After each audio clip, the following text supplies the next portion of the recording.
দর্শক আসসালামু আলাইকুম। ইসরায়েল কাতারে আক্রমণ করে প্রমাণ করেছে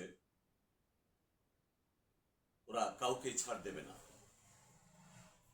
এবং প্রমাণিত হয়েছে তাদের প্রতিবেশী কোনো রাষ্ট্র ইসরায়েলের পাশের কোনো রাষ্ট্রই নিরাপদ নয়। বিশেষ করে মুসলিম বিশ্বের কোনো স্টেট একেবারেই যে নিরাপদ নয় এতে প্রমাণিত হয়েছে। যারা গোপনে গোপনে তলে তলে ইসরায়েলের সাথে সুসম্পর্ক রাখতে চান, আরব বিশ্বের রাষ্ট্রগুলো, আপনারা কেউ নিরাপদ নন। যদি সুযোগ পায় আপনাদেরকে গাজার মতো ধ্বংস করে দেবে। তাই এখনো সময় আছে, আপনারা এখন বিশ্ব মুসলিম এখন এবং ইসরায়েলের বিরুদ্ধে প্রতিরোধ গড়ে তুলুন।